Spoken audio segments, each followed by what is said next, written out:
Friends, how are you all? कैसे हैं आप सब? आई होप आप बहुत अच्छे होंगे। फ्रेंड्स, आज का हमारा वीडियो जीरंड को लेके है। ठीक है, नॉन फिनिट्स वर्ब मैं आपको पढ़ा रही हूँ। मैंने इससे पहले आपको पार्टिसिपल पढ़ाया है और अब हम जीरंड पढ़ेंगे। ठीक है, तो जीरंड पढ़ेंगे और इसके यूजेस क्या हैं वो भी हम पढ़ेंगे। जीरंड के बारे में जितने भी यहाँ पे रूल्स हैं वो सारे के सारे अच्छे से हम यहाँ पे पढ़ने वाले हैं। गाइस, लास्ट तक आप वीडियो देखिएगा, आपको कुछ भी दिक्कत नहीं रहेगी फिर जीरंड में। देखिए, आप लोग सोच रहे होंगे कि ये छोटी चीज़ें हैं फ्रेंड्स, जीरंड हो गए, पार्टिसिपल, हमें तो ये आते हैं, लेकिन ऐसा नहीं होता है फ्रेंड्स। जब हम किसी चीज़ को देखते हैं ना तो हमें पता चल जाता है कि हमें क्या क्या नहीं आता है इसके बारे में। यही चीज़ें गलती कर जाती हैं। किसी भी अगर कोई पेपर है, हमारा एग्ज़ाम है कोई, उसमें अगर करेक्शन एरर कहीं पे आ रहा है और वहाँ पे हमें नहीं पता है कि जीरंड को कैसे हम यूज़ करते हैं, तो वहाँ पर हम गलती कर देते हैं फ्रेंड्स। इसलिए देखिए, जीरंड के बारे में पता होना, हर चीज़ हमें, पार्टिसिपल भी, जीरंड भी, इन्फिनिटिव भी, सब कुछ हमें पता होना चाहिए। ठीक है, तो देखिए अच्छे से ये रूल्स आपको हैं। आइए फ्रेंड्स, सबसे पहले जीरंड की बात करते हैं कि जीरंड होता क्या है। देखिए गाइस, सबसे पहले जीरंड है क्या कि जीरंड वर्ब की फर्स्ट फॉर्म में आईएनजी जब हम लगा देते हैं तो वो जो फॉर्म बन जाती है वो जीरंड बन जाती है। आईएनजी फॉर्म को ही हम जीरंड कहते हैं। ठीक है, जैसे कि स्लीप में आईएनजी जुड़ गया तो स्लीपिंग हो गया, रीड में रीडिंग एंड बीटिंग। तो जितनी भी आईएनजी वाली फॉर्म्स होती हैं वो जीरंड होती हैं, लेकिन आईएनजी वाली फॉर्म भी होती है, प्रेजेंट पार्टिसिपल होती है। तो यही डिफरेंस हमें पता होना चाहिए कि कहाँ पर पार्टिसिपल है और कहाँ पर जीरंड है। ठीक है, तो सबसे पहला रूल है हमारा यूज ऑफ जीरंड। इसमें क्या कह रहा है कि जीरंड का प्रयोग नाउन की तरह किसी वर्ब के सब्जेक्ट के रूप में होता है। गाइस, क्या कह रहा है गाइस कि जीरंड का प्रयोग नाउन की तरह होता है किसी वर्ब के सब्जेक्ट के रूप में, है ना। लेकिन देखिए, जो पार्टिसिपल होते हैं ना हमारे, उनका कभी भी नाउन की तरह इस तरीके से यूज नहीं होता है, एडजेक्टिव की तरह होता है वर्ब नाउन से पहले। तो यहाँ पे जीरंड का प्रयोग नाउन की तरह किसी वर्ब के सब्जेक्ट के पहले होता है। जैसे वॉकिंग इज एन एक्सरसाइज, घूमना एक एक्सरसाइज है। ठीक है, तो वॉकिंग यहाँ पे क्या है, हमारा सब्जेक्ट है, इसलिए हमारा जीरंड माना जाएगा। Reading is my favourite pass time, मतलब अगर कोई मेरा अच्छा पास टाइम है जिसके सहारे मैं अच्छे से अपना टाइम स्पेंड कर सकता हूँ तो वो क्या है, वो रीडिंग है। ऐसे ही hunting tigers is a favourite sport, tiger hunting एक फेवरेट स्पोर्ट है, ये यहाँ पे बोला गया है। तो ये सब चीज़ें यहाँ पे नाउन की तरह, सब्जेक्ट की तरह यूज हो रही हैं गाइस। ठीक है, नेक्स्ट आता है हमारा जीरंड का प्रयोग नाउन की तरह किसी प्रीपोजिशन के ऑब्जेक्ट के रूप में होता है। जैसे सी इज फॉन्ड ऑफ स्विमिंग, क्या कह रहा है गाइस यहाँ पे, सी इज फॉन्ड ऑफ स्विमिंग, वो स्विमिंग का शौकीन है ना। तो स्विमिंग यहाँ पे किस तरह यूज हो रहा है, ये किसी नाउन की तरह या किसी प्रीपोजिशन के ऑब्जेक्ट के रूप में यूज हो रहा है। देखिए, सी इज फॉन्ड ऑफ स्विमिंग, ये नाउन भी है, स्विमिंग अपने आप में, तैरना अपने आप में नाउन है, और ये एक प्रीपोजिशन के जस्ट आफ्टर यूज हो रहा है।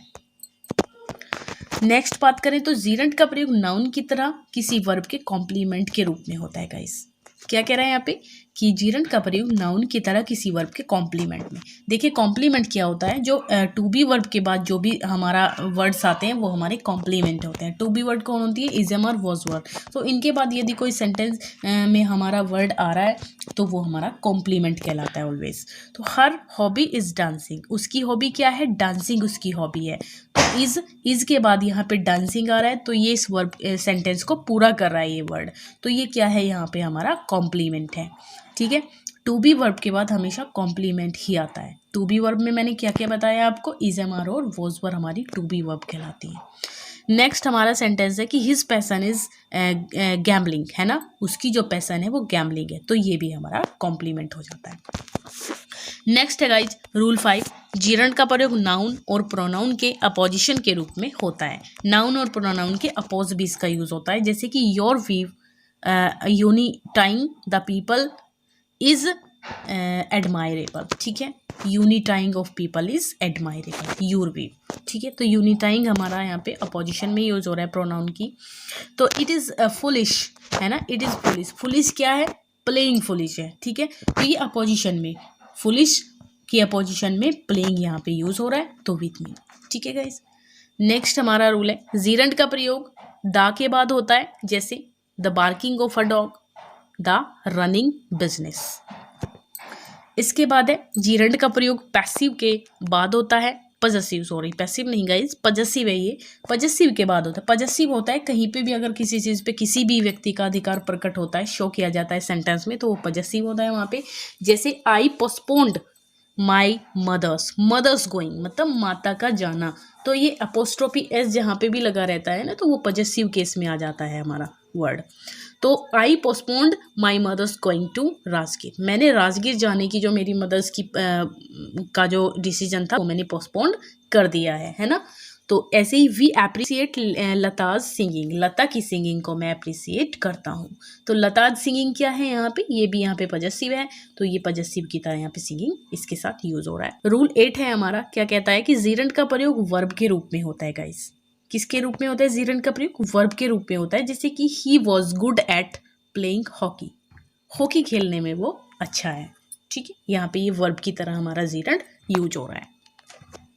इसके बाद क्या है, रूल 9 में हमारा है कि जीरंड का प्रयोग निम्न वर्ब्स, भाई कुछ स्पेसिफिक वर्ब्स भी होती हैं जिनके बाद जीरंड आता ही आता है। जैसे कि एप्रिसिएट है ना, एप्रिसिएट किसी को जो है एप्रिसिएट करना, प्रशंसा करना, किसी की प्रशंसा करना, अवॉइड करना, नज़रअंदाज कर देना, एडमिट स्वीकार कर लेना किसी बात को, डिटेस्ट करना, डिनाई, डिले, डिसलाइक हो गया है ना, एंड्योर हो गया, एंजॉय हो गया, एस्केप बचना हो गया, एक्सक्यूज़ बहाना, फैंसी कल्पना करना किसी चीज़ की, फॉरगिव हो गया माफ़ करना है ना, और माइंड हो जाता है किसी चीज़ को सोचना, माइंड करना, ध्यान देना किसी बात पे, मेंशन है ना, ऐड करना, पोस्टपोन्ड कर देना, देरी करना किसी चीज़ के, रजिस्ट प्रपोज करना किसी चीज़ के लिए, सजेस्ट करना, कंसीडर करना, और कंटेम्पलेट।